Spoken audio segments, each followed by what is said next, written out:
As you probably all know, the Bible is full of metaphors and analogies and all kinds of figures of speech. And they're there for a purpose. God wanted it written that way. And there are many lessons we can learn from those metaphors and analogies and so on. For example, Satan is depicted as a roaring lion in the scriptures. And you might wonder, why would Satan be depicted as a roaring lion? Well, we're going to find out that the attributes of a lion and the attributes of Satan have a lot in common. They really do. So what I'm going to do today is just go a little deeper into that analogy and show you what Peter meant when he said that. And when I thought of giving this message, I went online and I wondered how many other people have given messages similar to this. And there are quite a few, and interestingly, they were all different, and mine's different too. So it's interesting how people use the different analogies and metaphors. So let's turn to the scripture which I've referred to, written by the Apostle Peter, 1 Peter 5 and verse 8. And in 1 Peter 5, verse 8, Peter talks about Satan being like a lion. So we're going to read that verse. 1 Peter 5, 8 says, "Be sober, be vigilant, because your adversary, the devil, walks about like a roaring lion, seeking whom he may devour." And of course, we know who Satan wishes to devour. It's you and me, isn't it? That's his prey, you and me. Now, this analogy isn't absolute. I mean, every analogy breaks down. That's just the nature of an analogy, is that it breaks down eventually, and this one does. But there are some really good lessons we can learn from this analogy. And you probably know very well, you've heard through the years, that we are in a battle in this present world. And who runs this world? You know, there's a Protestant song, "This is my Father's world." Well, they don't really know what they're saying, because this is not God's world in the sense of world being the society, not the earth itself. But Satan is the god of this world, and we all know that. And he's the architect of the society that we live in. So what are the strengths, some of the strengths of a lion that relate to Satan himself? Well, the first one I want to bring out is, like a lion, Satan uses stealth and cunning to capture his prey. Stealth and cunning. And as I told you, I went online to see how other people covered this subject. And one fellow, and I won't mention the fellow, but one fellow mentioned that a lion is very fast.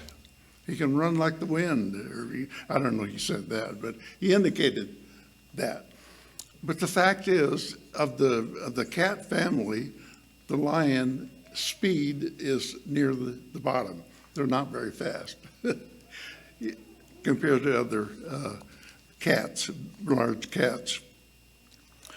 But they can run fast enough. You know, a man can run about 27 miles an hour. That would be a sprinter. And that wouldn't be Skip Miller or Paul Smith or Jim Butler or me. That would be a sprinter, you know. I don't think I can run that fast. I don't think Skip can either. And Dennis, I know he can't. Anyway, a man, that's about the fastest a man can run, is about 27 miles an hour. And I got different readings on lions, but some people think lions are faster than they really are. They can run somewhere about 32 miles an hour. And of course they could catch up with a man, but you could give them a pretty good race if you were a sprinter. But a cheetah can run 60 miles an hour. And guess what? A lion never fools with a cheetah in a race, because a cheetah can run twice as fast as a lion. So I think that's one of the reasons a lion uses the technique that he does in hunting, and I'll mention that later. But we were talking about how a lion uses stealth. A lion will be in the tall grass right next to the herd of animals that he's going to attack. And he sneaks in that grass, and he won't let it, he tries his best to not let any of the animals see him. And if they do happen to see him, the lion will just freeze like he's a statue. And he won't move a muscle until he figures that no one has detected him. Or her, actually, because the female lion actually is the one that does most of the hunting. So that's his tactic. He's hidden. And he doesn't want us to know he's there, speaking of Satan and the lion. The lion doesn't want the prey to know that he's there, he or she. And Satan doesn't want us to know he's there. In Ephesians 2, verse 1 and 2, you don't have to turn there if you don't want. I put it in my notes, says this: And you he made alive, you being the church, you and me, and he is God the Father of Jesus Christ. And you he made alive who were dead in trespasses and sins, in which you once walked according to the course of this world, according to the prince of the power of the air. Now, who's he talking about there? Who's the prince of the power of the air? Well, we know that's Satan. And that's the way he uses stealth. He broadcasts. Mr. Armstrong used to like to use that analogy that Satan broadcasts. He broadcasts in attitudes and such things. And and if you're too involved in the world, then you pick up on that and sort of adopt these attitudes of the world. So that's the way Satan uses stealth. You don't know. Let's face it, Satan is right here, in a sense, although his power, I'm certain, is diminished because the Spirit of the Father and the Son are here too. So, but out in the world, Satan is always there. He's the prince of the power of the air. The next thing I would like to bring out is that lions are opportunists. They attack the weak and the isolated because they are easy prey. They attack the weak and the isolated because they are easy prey. The very fact that an animal is isolated from the herd shows what? It shows that he's foolish. He's foolish if he gets away from the herd. He should be as close as he can be to the others, because there's some safety there. If the opportunity arises, the lion will pick out some animal that's separated a little bit from the other herd for many reasons. Number one, he's foolish. The lion knows he's foolish because he's out there by himself, and he shouldn't be. And he's isolated so he can attack him and have him for dinner. So how does that relate to us? Well, one way it relates to us is that we should not be isolated from the church, from the members. We should not be isolated from each other. That means that we should do our best to be, in services as much as we can, because we need that fellowship and that safety, so to speak, of fellowshipping, talking with other church members. That's an important aspect of our growth. We also need to make sure that we're not isolated from the Father and the Son also. So we need to build that bond with the Father and Son and the bond with each other, because there's strength in being close to others. There really is.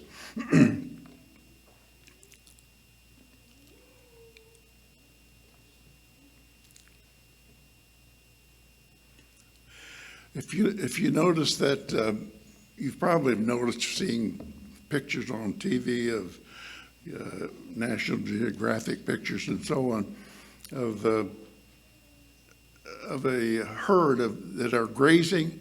They're always vigilant. Every once in a while they'll stop grazing and raise their head and look around, and you can tell they're always listening. And so they're always vigilant, and that's a lesson that we need to learn too.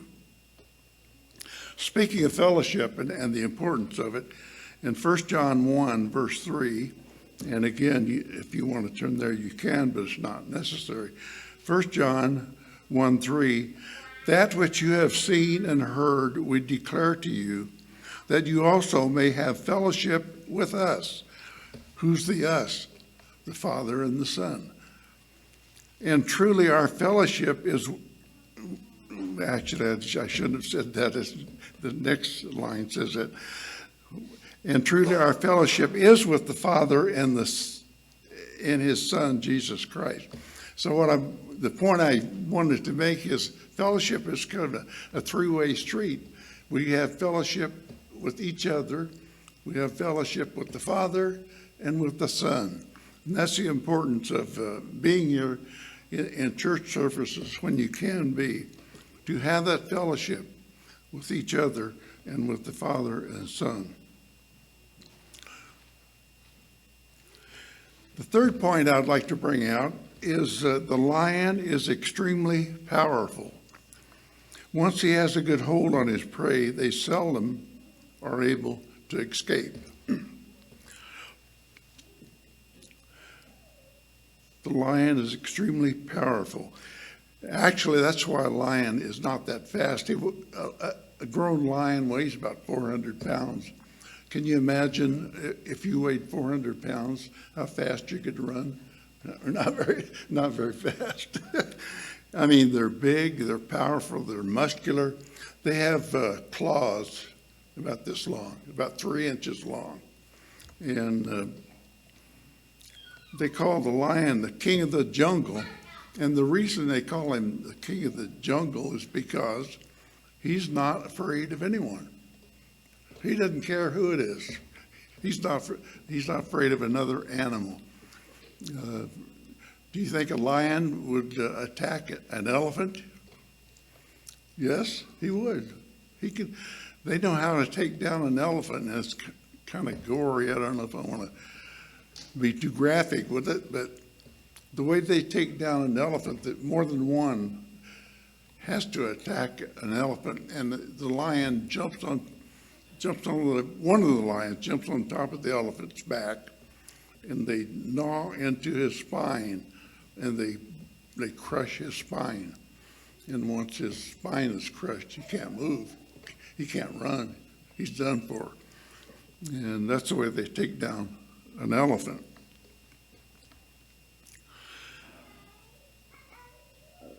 So say the analogy goes on that Satan also is very powerful. You know, we fool ourselves if we think we can fool Satan. You just can't do it. He's more brilliant than we are, and we can't fool him. He's strong and he's powerful.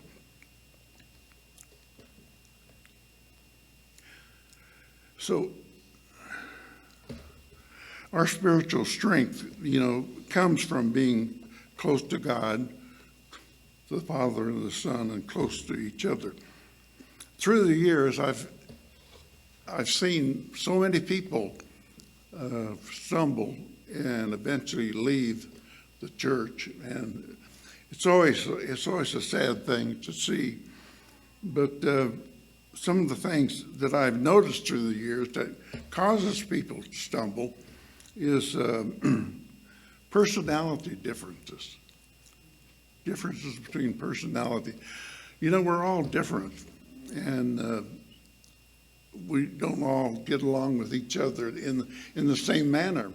But we have to understand the differences of people and overlook some things that, you know, maybe irritate us. And also, through the years, doctrinal differences or doctrinal disputes have caused people to get an attitude, and that will take them out of the church. And that's kind of a silly thing, because the basic doctrines of the church are solid. You know, it's the picky things that people get concerned about, and we shouldn't get concerned about picky things. Another thing is jealousy among people. For some reason, people get jealous of another member. I don't know if I mentioned this before, but years and years ago, way long back in the 60s, there was a man in the church, and he wanted to be ordained. I mean, he was not ordained, but he wanted to be, and he did different things to make you think he knew just about everything about the Bible and about God and everything else. And as time went on, another man was ordained instead of him, and that eventually took him out of the church. He stuck around for a little while, and then he left. So don't get caught up in picky things like that.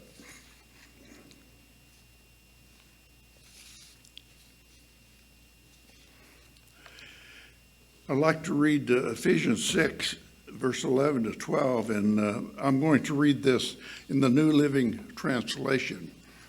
And the reason I want to read it in that translation is it uses some good descriptive words that I like. Ephesians 6 and verse 11. All of Ephesians 6 is talking about the spiritual battle that we have, and of course, we know that Satan is the captain of that unseen world. Ephesians 6:11 in the New Living Translation says, Put on all of God's armor so that you will be able to stand firm against the strategies of the devil. I think the King James says the wiles, but it means strategies. And Satan, he has lots of strategies, just like a lion. He has different ways of doing things. Verse 12 says, For you are not fighting against flesh and blood enemies, but against the rulers, evil rulers, and authorities of the unseen world. Against mighty powers in this dark world, and against evil spirits in the heavenly places. And so that makes it, the New Living Translation makes it pretty plain that our enemy is not one that we can see, but one that is part of that unseen world.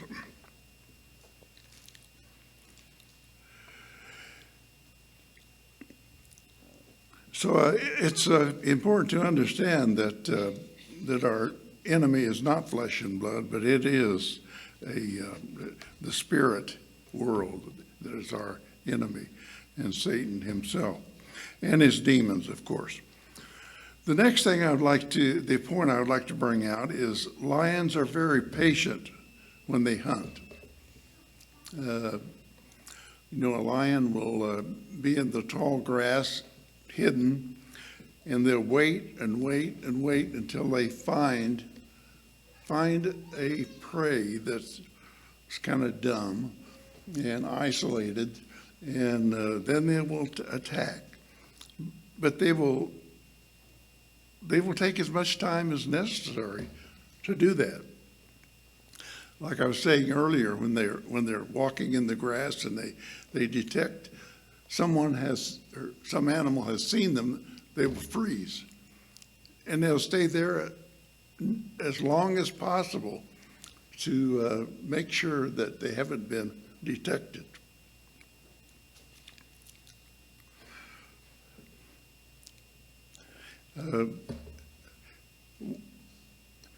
Someone who gave this message, a similar message, made the statement, I can't remember the one I wanted to bring out. I'll just pass that up. It doesn't add to it anyway. So anyway, the point is that we need to understand that that's the way Satan works. He's patient, and sometimes when we have a problem, it can graduate into a bigger problem, and Satan will wait. He said he will egg you on and me on until that becomes a problem, and then he will make an inroad. So Satan never takes a vacation. He never takes a vacation. He's always on the job. Now, I thought of what I was going to mention, that one fellow said that, made this statement. He said, a lion never sleeps. He said, Satan, like a lion, never sleeps. And that statement is only half true. A lion sleeps 18 to 20 hours a day. And you know why they do that? Because they're lazy. They're lazy. I mean, I've read from websites from people who study such things, and they said lions are lazy. They like to sleep. They sleep 18 to 20 hours every day. And that's why they normally hunt at night when they can't be seen. They're creatures of darkness, like Satan, and they hunt at night. And I know you've probably seen the TV videos where lions are hunting in the daytime. Well, that's the exception to the rule. The photographers were lucky to get those pictures. The last point I'd like to bring out is a lion is designed to destroy and kill without mercy. A lion was created that way. They, like I said, they have these giant long claws. They're very muscular. They're strong. They're as strong as can be. They have the bite of their jaw is so tremendous it can crush bones easily. And that, like I told you, that's the way they take down an elephant. And so the point I make, don't ever expect any mercy from Satan, because he apparently was made for the same reason, to destroy and kill, like a lion. A lion, if they see a young baby animal, you think they'll let that animal go and feel sorry for that little animal that's kind of dumb? No. They will grab that little one and kill him. And if they kill a mother who has a pride there, they don't care. They will kill the mother. In other words, they have an attitude similar to Satan's attitude. Satan doesn't care. Satan doesn't care how miserable you are. As a matter of fact, he rejoices when you're miserable. So don't expect any mercy from Satan.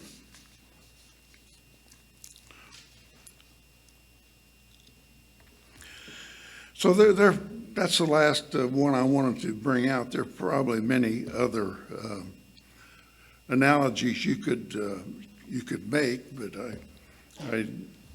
I'm just going to leave it at that. So what can we do to protect ourselves from this devil, the Satan, who is like a lion, like a roaring lion? By the way, I didn't mention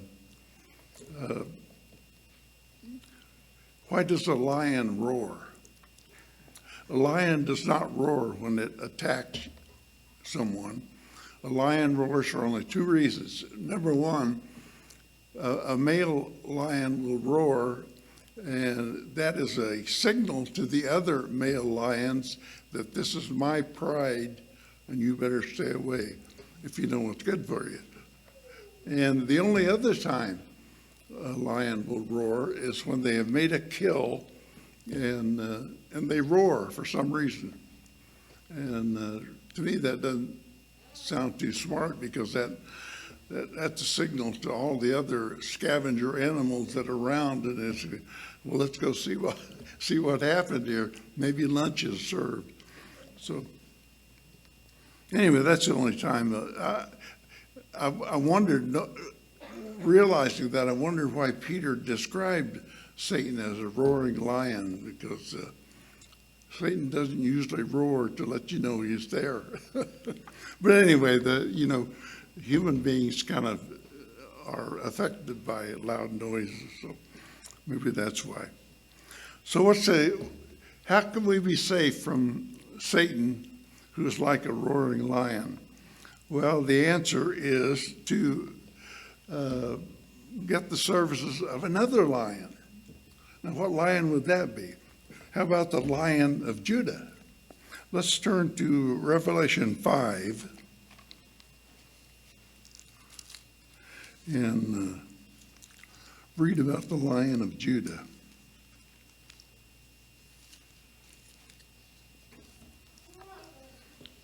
It says, "And I saw in the right hand of him who sat on the throne a scroll written inside and out, on the back sealed with 7 seals."